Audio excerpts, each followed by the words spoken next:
Nerds, eu trouxe hoje para vocês duas questõezinhas de calorimetria do Enem, olha bem. Em uma aula experimental de calorimetria, uma professora queimou 2,5 gramas de castanha de caju crua para aquecer 350 gramas de água. Aqui já vem a primeira coisa importante, ó, aquecer 350 gramas de água. Isso significa que vai estar havendo variação de temperatura. É o que nós conhecemos como calor sensível. É o MCAT, né? Bom, continuando a leitura lá em cima, ó. Em um recipiente apropriado para diminuir as perdas. É o recipiente chamado de adiabático.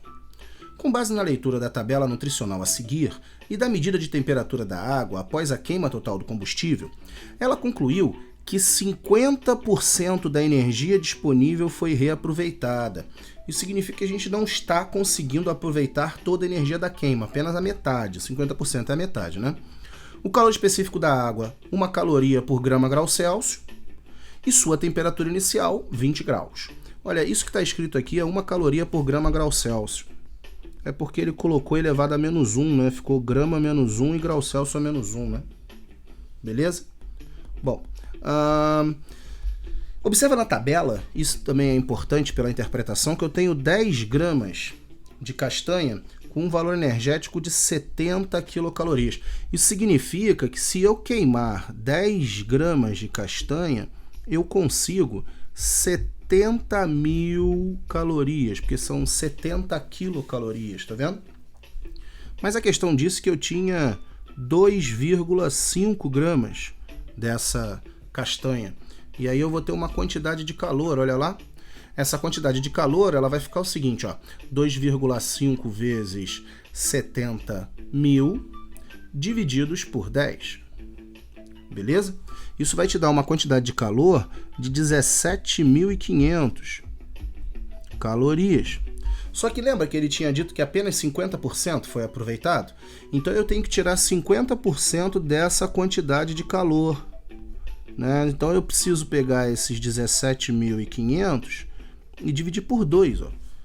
E aí eu vou achar 8.750. É exatamente a minha quantidade de calor aqui embaixo, ó, porque eu recebi a quantidade de calor através da queima. Esses 8.750 está sendo usado para aquecer 350 gramas de água. Veja. Então eu vou dividir agora esse 8.750 por 350. E vou achar uma variação de temperatura de 25 graus Celsius. Mas atente, não é essa a resposta, porque a pergunta foi a temperatura final.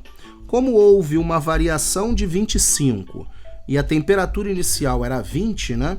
Então eu posso escrever assim, ó, a variação de temperatura é igual a final menos a inicial. Então a variação foi 25, temperatura final, e a inicial foi 20. Isso então me dá uma temperatura final de 45 graus Celsius. Agora, dá uma olhadinha nessa próxima aqui, ó, do Enem 2015. As altas temperaturas de combustão e o atrito entre suas peças móveis são alguns dos fatores que provocam o aquecimento dos motores a combustão interna. Para evitar o superaquecimento e consequentes danos a esses motores, foram desenvolvidos os atuais sistemas de refrigeração, em que o fluido arrefecedor é o fluido de resfriamento, tá? Com propriedades especiais, circula pelo interior do motor, absorvendo o calor, que ao passar pelo radiador é transferido para a atmosfera. Então, o cara está colocando um fluido para resfriar o motor, é o fluido arrefecedor. Qual a propriedade o fluido arrefecedor deve possuir para cumprir seu objetivo com maior eficiência? Uma coisa importante é que nós estamos mais uma vez falando de mudança de temperatura. Eu não posso permitir que o motor esquente tanto, né? Ele está perguntando qual é a propriedade desse fluido arrefecedor. Quando nós analisamos essa equação, nós percebemos que esse Czinho, ele é o material, né? A característica do material. Eu vou isolar exatamente esse Czinho, ó. Esse Czinho ele vai ser igual à minha quantidade de calor divididos pelo meu mΔT. Tá vendo lá? Eu só isolei o Czinho. E aí agora eu observo uma coisa, olha.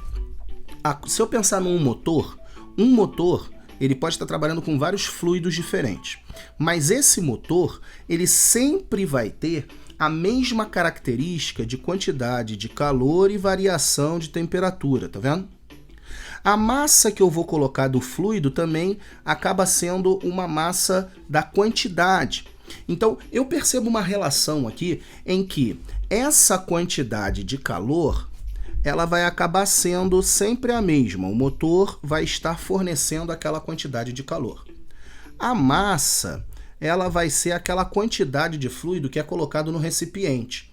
Então, eu percebo uma relação inversa entre calor específico e variação de temperatura. O que ele fala é que ele quer refrigerar. Então ele quer diminuir cada vez mais a temperatura.